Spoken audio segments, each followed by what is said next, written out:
June 19th or Juneteenth Day marks the specific day that word reached the enslaved in Galveston, Texas that they were free. Yeah, and here to chat more about this very important time in our history and Milwaukee's celebration of it is Andrea Williams. She is a radio host on Jammin' 98.3. She's emceed many Juneteenth celebrations over the years, and we're excited to have her joining us. Hey, Andrea, how are you? Good morning. Hey, Molly. Hey, Tiff. How you doing? Good to see you this morning. Good. Yeah, I love your chipper. Love your chipper vibe. I would love because I think it's so important for us to understand the history of things. So tell us how Juneteenth Day came to be. Well, looking back on history, it was on this day in 1865 where the Union soldiers went into Galveston, Texas, and announced that slavery had ended, the Civil War had ended, and as you can imagine, this came 2 years after the signing of the Emancipation Proclamation. So hearing that news brought about great celebration and jubilee, hence Juneteenth, and we are still celebrating it today all across America, and it indeed is a very special day.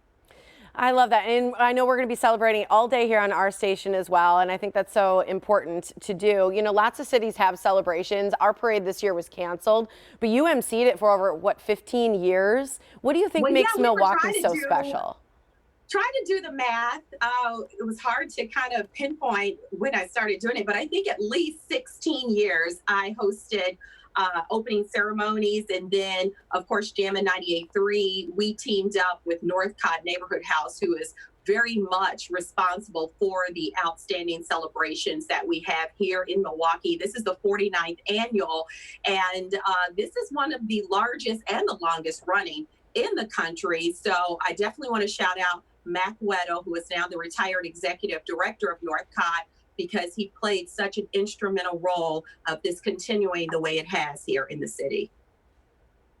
And I think it's something that we can be proud of because it's part of all of our history. So I like the fact that Milwaukee has consistently done something to celebrate this day. And I wonder your thoughts. There's so many conversations going on in our country right now. Some of them are very heated, but about race, and people are starting to talk about it more openly, which I think it's time really that we start doing that. How do you think that celebrations this year are perhaps different because of that? Well, celebrations are different, obviously, due to COVID-19. We don't have our traditional celebration that's taking place. However, due to where our society is right now in dealing with systemic racism and all the things that you see, protesters demanding change and accountability, there's an invigorated passion and purpose behind Juneteenth this year, I think in particular, because when those slaves were freed, back in 1865, they still were met with oppression, still met with bias. And here we are, 155 years, and we are still fighting oppression and systemic racism. So really what we're seeing happening, where we have people of all races, backgrounds, and religions coming together and saying that we really are ready to see change. We're ready to see this country heal and be able to accept the past and move forward and make a better day for our future generations. Because if we don't know where we've been, we certainly cannot know where we're going. I 100% agree with that. And I think some of the education that's been out there for everybody, a lot of great shows out, things that we can read. I think it's been absolutely imperative for everybody to take part in that learning experience. And you mentioned, all races, all religions, also all generations truly celebrate. How have you seen that change throughout the years?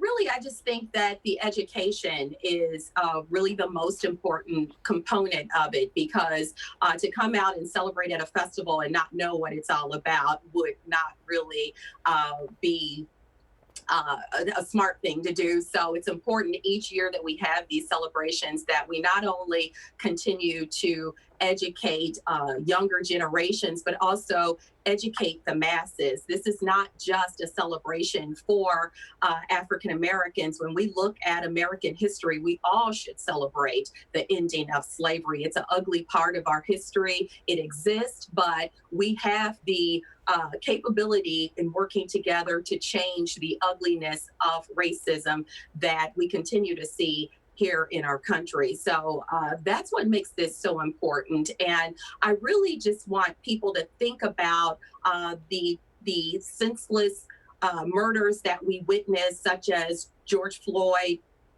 Trayvon Martin, Eric Garner, Dontre Hamilton. All of those are no different than the ones we saw of Emmett Till and the countless number of Black men who were lynched just because of the color of their skin. So people are out there on the streets. They are marching and fighting for equality and, most of all, accountability. You make so many great points, and I think it's unfortunate this year that people can't be out to celebrate, you know, as we've done in the past because of the virus. So I wonder your thoughts then on what people could and should be doing today to celebrate and to be part of something that's so meaningful, especially as we hope that our country is now advancing the conversation.